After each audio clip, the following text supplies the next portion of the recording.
საღამო მშვიდობისა ძვირფასო მეგობრებო, მედია ეხლა ყველაფერი რიგზია ალბათ, ხმაც და ჩანვარ. დავინახო ერთი ორი ვინმე.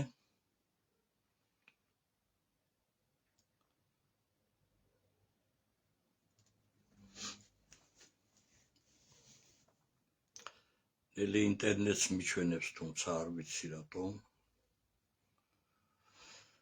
მოკლედ მე მაინც დავიწყებ საუბარს და ალბათ მე შემოგვემატებიან და მაინც მოისმენენ. მოკლედ როგორც მოგეხსენებათ, ძვირფასო მეგობრებო, ჩვენ დავგეგმეთ ქართველთა დიდმა გაერთიანებამ ხვალ შაბათს 15 საათზე აქცია საპატრიარქოსთან. ვინაიდან იმდენად რთული სიტუაცია შექმნილი, რომ რა თქმა უნდა დღეს არც ერთ პოლიტიკურ ძალას არ შესწევს და არც ერთ გაერთიანებას მარტო ამ დიდი ეროვნული პრობლემის გადაჭრა თუ ერთად არ დადგა ერი და ბერი. რა ვიცი, მე ვერ ხედავ ახლა აქ ხალხს არის ვინმე საერთოდ ვართ ინტერნეტში, ვართ პირდაპირ ეთერში, იქნებ ვინმე დაწეროს კომენტარი, არ მიჩვენებს არაფერს.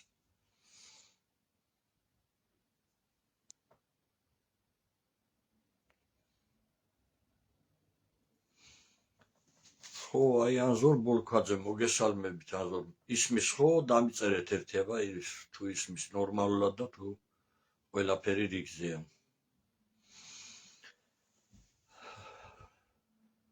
ხო, გავიმეორებ მაინც კიდევ ერთხელ, მოკლედ ხვალ ქართველთა დიდი გაერთიანება 15 საათზე საპატრიარქოსთან ვაწყობთ აქციას. როდესაც ჩვენ ეს დავაანონსეთ, ხო, ძალიან დიდი მითქმა-მოთქმა გამოიწვია, ჩასაფრებულია ძალიან ბევრი პროვოკატორი და წერდნენ ისეთ კომენტარებს, რომ თითქოს ჩვენ ვართ რაღაცა ეკლესიის მაგინებლები და ჩვენ მივდივართ იქ რაღაცა სიძულვილი და რაღაცა ასეთი ისინი იყო კომენტარები, რაც არის სრული სიცრუე, მეგობრებო. კიდევ ერთხელ გავიმეორებ, რომ იმხელად დიდი პრობლემა დგას საქართველოს წინაშე, რომ ამას ერთი რომელიმე ძალა ვერ მოერევა, ამიტომ საჭიროა და ამან გადაგვადგმევინა ის ნაბიჯი, რომ ჩვენ უნდა მივიდეთ საპატრიარქოსთან და მოდით ავხსნათ ახლა მაინც რატომ არის ეს აუცილებელი. თქვენ იცით, რომ ეს ეგრეთ წოდებული არაბული ინვესტიცია, მხოლოდ არაბული ინვესტიცია არ არის, საქმეც მაგაშია, უბედურობა. მანამდე კიდე ძალიან ბევრი მიწებია გაყიდული სხვადასხვა უცხო ქვეყნის მოქალაქეებზე და ეხლა უკვე სერიოზულად ძალიან დიდი საფრთხის წინაშე ვდგებით, რადგან ეს არის ძალიან დიდი მასშტაბის და ფაქტიურად ის ჩანაფიქრი, რომ ჩვენ ადრეც ვიძახდით ხოლმე ახლა რომ ამოვიღოთ ის ვიდეოები, რომ პირველი ამათი ყველაზე დიდი სამიზნე არის შეტევა მართლმადიდებლობაზე და რა თქმა უნდა თუ აქ ამხელა ქალაქებს გააშენებენ არაბულს და უცხო ქვეყნის მოქალაქეებზე, თავისთავად ისედაც უმძიმეს მდგომარეობაში მყოფი ქართველიერი, აი დემოგრაფიულად კატასტროფულ მდგომარეობაში მყოფი, ფაქტიურად უკვე უდიდესი საფრთხის წინაშე დადგება და ეს გამოიწვევს იმას, რომ როგორც ქართველი დაკარგავს სამშობლოს, ისე ეკლესია დაკარგავს მართლმადიდებელ მრევლს და ეს ათასობით ტაძრები რო არის აშენებული საქართველოში, რასთვის იქნება საჭირო, ხო? ამიტომ ეკლესია და დღეს საპატრიარქო თავად უნდა იღებდეს მას და მათი დუმილი, რა თქმა უნდა, დღემდე ვერ ჩაითვლება კარგ ნაბიჯად, თუმცა ჩვენ არ ვგეგმავთ იქ, რომ ძველი ანგარიშები ვასწოროთ რაღაცა და საყვედურობით მივიდეთ და ყველას მოუწოდებთ ასევე, რომ იქ არავინ გაბედოს რაღაცა პროვოკაციები ეს არის ძალიან საპასუხისგებლო საქმე და იქ ასარევად არავის არ იმასვლა, თორე ძალიან მკაცრად მოექცევი და გამოვაქვეყნებთ მთლიანად, ესე იგი თუ ვინ არის და რას წარმოადგენს და ვინ აკეთებდა ასეთ სიბინძურეს. ჩვენი მიზანია, მეგობრებო, რომ ქართველი ერის გვერდით უნდა დადგეს საქართველოს საპატრიარქო, სხვანაირად ეს თემა ვერ გადაიჭრება და მათი უპირველესი მოვალეობა ასევე რომ დაიცვას როგორც მართლმადიდებელი, ისევე დაიცვას თავისი სამშობლო. ამაზე კარნახი არავის არ უნდა სჭირდებოდეს. და ვინც ამას გაიგებს ისე რომ ეს არის რაღაცა სიძულვილი და ის პირიქით, რა ვიცი, რატო უნდა იფიქროს ვინმე ის რომ სამშობლოს გადარჩენა გინდოდეს და მართლმადიდებლობისაგან. და ეს შეიძლება ჩაითვალოს რაღაცა ცუდ მოქმედებად, ეს არის ჩვენი უპირველესი მოვალეობა. წამდეს ღმერთი და გვიყვარდეს სამშობლო და ამაზე ერთად უნდა იდგეს ერიც და ბერიც. ამიტომ მივდივართ იქ რომ ესეთი უმძიმესი სიტუაციაში ჩვენი ქვეყანა არასოდეს არ ყოფილა და ამას ჩვენ მარტო დღევანდელი ძალებით ჩვენ ვერავინ ვერ გადავჭრით, ვერც ერთი პარტია და ვერც ჩვენ. ამიტომ აქ არის საჭირო ერთად დგომა. თუ მაგალითად საპატრიარქო რაღაცა იგნორს გააკეთებს, მე არ მგონია რომ ვინც ახლა ამას სერიოზულად უყურებს და კარგად აღიქვავს, რა ვერ წარმომიდგენია, რანაირად უნდა დააიგნორირო ეს და მიყვე იმ დინებას, რომ სამუდამოდ დასამარდეს ჩვენი ქვეყანა, ხო?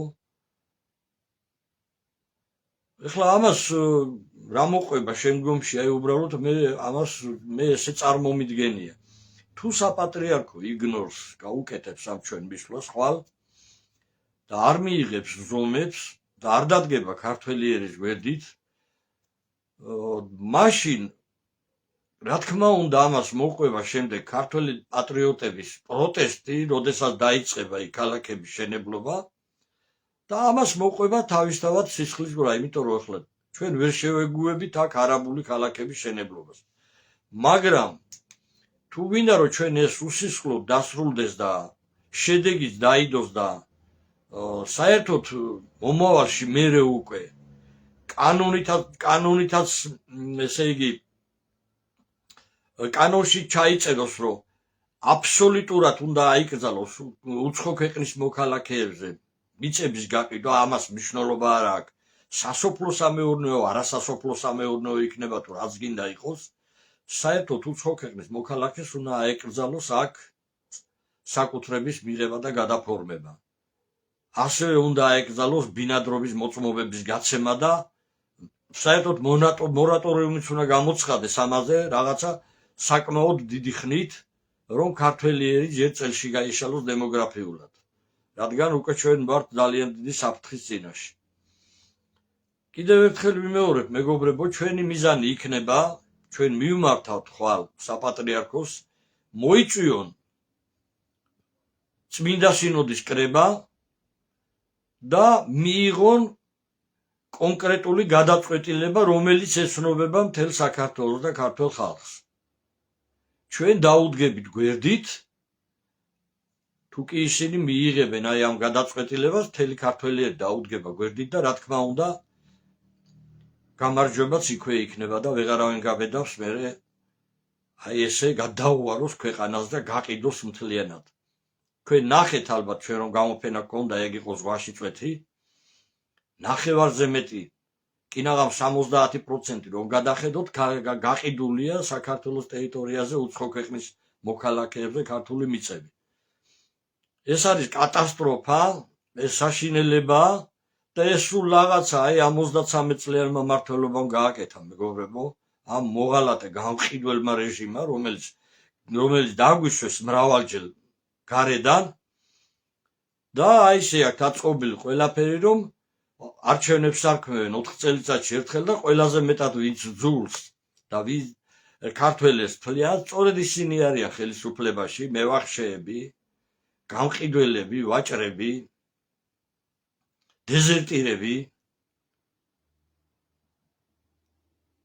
და არც ერთი ადამიანი იქ ხელისუფლებაში არ არის, ვერავინ ვერ დამისახელებს, რომ ხელისუფლებაში ერთ ადამიანსაც ვერავინ ვერ დაასახელებს, რომ რაღაცა ერის სახელით ილაპარაკოს და რაღაცა ავტორიტეტი ჰქონდეს.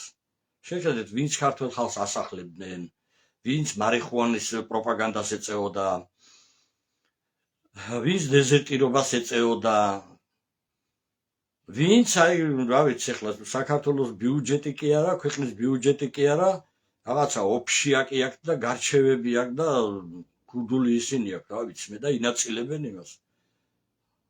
ქვეყნის იმას და არჩევენ დახურულში საქმეებს და ეს უკვე მთავრობა აღარ არის და ეს უკვე აღარ არის ქვეყანა, აღარაფერი აღარ აგავს არაფერს, აღარც პარლამენტი, აღარც სასამართლო, საერთოდ აღარც თვითონ მთავრობა ხო იცით რაც არის, ყველაფერი ესე იგი არის დამხობილი ამ ქვეყანაში, თავდაყირად გას ყველაფერი და ამიტომაც არის რომ ყოველ წლიურად ასობით 1000 ქართველი გარბის ქვეყნიდან და აი ესე ამის ფონზე არაბული ქალაქების აშენება იგეგმება ახლა და ამას მოყვება მე ირანული ქალაქები, მე მოყვება თურქული ქალაქები, ისაც არ გვაკლია მათი გავლენები და აი სულ რაღაც 2 წელიწადში ეს ყველაფერი დასრულდება ძალიან დიდი კრახით, სამარცხვინო ტრაგედიით. მრავალსაუკუნოვანი საქართველოს დავკარგავთ ქართველები და ამას დაარქმევენ სულ სხვა სახელს და დამთავრდება მე ჩვენთვის საქართველო. ამიტომ ხვალინდელი დღე არის უმნიშვნელოვანესი. ჩვენ კიდევ გეუბნებით, არა ვართ პარტია, ქართველთა დიდი გაერთიანება, ეს არ არის არჩევნები, აქ არჩევნებზე არ უძახით არავის და ყველამ ვისაც კი თავის სამშობლო უყვარს, ხვალ სახელმწიფოებრივად მაღალი შეგნებით უნდა მიუდგეს ხვალინდელ დღეს, დადგეს იქ მშვიდად საპატრიარქოსთან 15 საათზე უნდა მობრძანდეთ და დავანახოთ საპატრიარქოს, გავაგონოთ ჩვენი ხმა, რომ ვალდებულები არიან ისინი სასწრაფოდ მოიწვიონ სინოდის ხდომა და მიიღონ გადაწყვეტილება, ვიდრე საქართველოში სისხლი არ დაღვრილა. თორემ თუ საქართველოში ჩვენი დამცველი არავინ იყო და პატრიოტები შევეწირეთ იქ, ხო, აი ამ არაბული ქალაქების შენებლობას იქ სისხლი დაიღვარა, მერე ვერავინ აღარ გაექცევა პასუხისგებლობას, ვეღარც ეს მოღალატე რეჟიმი და ვეღარც საპატრიარქო და ვეღარავინ. იმიტომ რომ პირდაპირ ვაცხადებთ, ეს თუ არავინ გამოუჩნდა ამ ქვეყანას დამცველი, ის პატრიოტთა რაღაცა ნაწილი მაინც ვართ ქვეყანაში, რომ ეს არ დაუშვათ, თუმცა წინასწარ გეუბნებით, რომ ამას მოყვება სისხლისღვრა აუცილებლად. რომ არ მოხდეს ასე, ამიტომ შვიდად და სამართლიანად ერთად გომით ერიდაბერი უნდა დავდგეთ ერთად და საპატრიარქომ უნდა დაგვიჭიროს მხარი, დაუჭიროს ქართველ ხალხს, დაუჭიროს მართლმადიდებლური ქრისტიანობის გადარჩენას და დაუჭიროს თავის სამშობლოს მხარი. ეს არის ისედაც მათი მოვალეობა, ეს იდეა წამოვიდა ჩვენი ქართველთა დიდი გაერთიანების სათათბიროს მთავარი სათათბიროს წევრის ბატონი შალვა მაღრაძის იდეით. ჩვენ რა თქმა უნდა ერთად ვართ და თქვენ ალბათ მოისმენდით ერმილე ნემსაძეს მიმართვასაც და მათ ერთად საუბარსაც და დღევანდელ მიმართვასაც. მართალია საქართველოში არ არის, ჩვენთან ერთადაა და მოკლედ ხვალე ყველა მამული შვილს ველოდებით 15 საათზე საპატრიარქოსთან. იმედია თავს არ შევიცვლეთ, ეხლა მაინც დავდგებით ყველა ერთად და ჩვენი სამშობლოსთვის აი ამ მძიმე მომენტში 1 საათი და საათნახევარი ალბათ არ დაგენანება დრო და მობრძანდებით და რა ვიცი, ღმერთი იყოს ჩვენი მფარველი, თქოთ რომ გადააზიაროთ, რომ ბევრმა გაიგოს, დაურეკეთ თქვენ ახლობლებს, მეგობრებს. ძალიან დიდი მნიშვნელობა აქვს იმას, რომ მივიდეთ მშვიდად და გავაკეთოთ ეს საქმე. მადლობთ ყურადღებისთვის და ყველას გელოდებით ხვალ 15 საათზე საპატრიარქოსთან. ღმერთი იყოს ჩვენი მფარველი. მადლობთ.